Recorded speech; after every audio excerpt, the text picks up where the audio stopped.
आगे बढ़ते हैं, शामिल से खबर लेते हैं। आईएसआई एजेंट कलीम के फोन से बड़ा खुलासा हुआ है। कलीम के साथ आईएसआई एजेंट का चैट सामने आया है।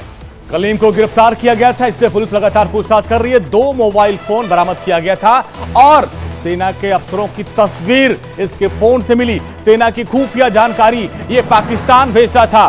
कल कलीम की गिरफ्तारी हुई थी शामली से। 12 अगस्त से पाकिस्तान से लौटा था, वो वहां पाकिस्तान में था और वहां पर खबर थी कि वो जेल में था। वहां से आने के बाद शामली और फिर तुरंत यहां की खुफिया जानकारियां आईएसआई को भेज रहा था और अब उसके फोन से कई महत्वपूर्ण जानकारियां लगी हैं। वो कुछ सैन्य अफसरों के तस्वीरों को पाकिस्तान भेज रहा था। नापाक साजिश का पर्दाफाश, यूपी एसटीएफ के हत्थे आईएसआई का एजेंट, देश को दहलाने की साजिश। नाम कलीम अहमद, काम देश में जिहाद का जहर फैलाना। यूपी एसटीएफ ने एक बार फिर पाकिस्तान की नापाक साजिश का पर्दाफाश किया है। यूपी एसटीएफ की मेरठ यूनिट ने शामली से आईएसआई एजेंट कलीम अहमद नाम के इस शख्स को गिरफ्तार किया है। कलीम का काम अपने भाई के साथ मिलकर देश में दहशत के प्यादों को तैयार करना था। आईएसआई के इशारे पर कलीम देश में बड़ी आतंकी वारदात को अंजाम देने की फिराक में था। यूपी एसटीएफ ने कलीम के भाई की तलाश में 3 घंटे तक छापेमारी की, लेकिन वो फरार हो गया। कलीम और उसके भाइयों का काम देश की एकता और सामाजिक सौहार्द को बिगाड़ना था। जानकारी के मुताबिक कलीम साल 2019 से आईएसआई के लिए काम कर रहा था।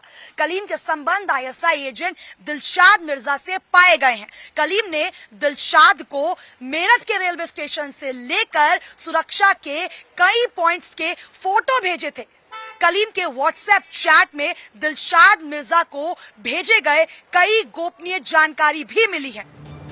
कलीम से पूछताछ और उसके मोबाइल फोन से कई बड़े खुलासे हुए हैं। सूत्रों के मुताबिक कलीम अहमद 2019 से आईएसआई के लिए काम कर रहा था। कलीम के संबंध आईएसआई एजेंट दिलशाद मिर्जा से पाए गए। कलीम ने दिलशाद को मेरठ रेलवे स्टेशन की फोटो भेजी।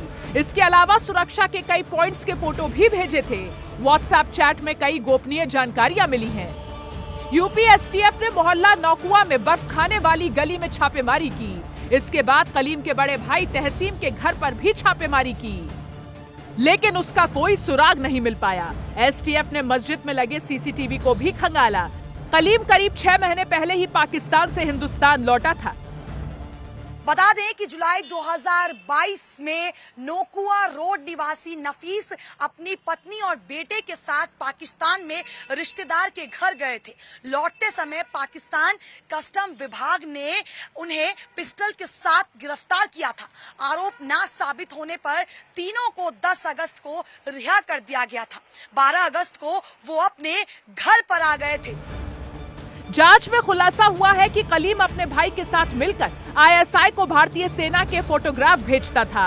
मोबाइल नंबर का आईपी एड्रेस लाहौर का मिला। आम लोगों पर अवैध हथियार से हमले की साजिश थी। लोगों को जिहाद फैलाने के लिए प्रेरित कर रहे थे दोनों भाई। भारत में मुजाहिदीन की जमात बनाने की तैयारी थी। खुलासा हुआ है कि कलीम अक्सर पाकिस्तान आता जाता रहता था। आईएसआई के कुछ हैंडलर्स और उसके सदस्यों से कलीम की अच्छी जान पहचान थी। आईएसआई ने कलीम को रुपयों का लालच दिया था। फिलहाल कलीम की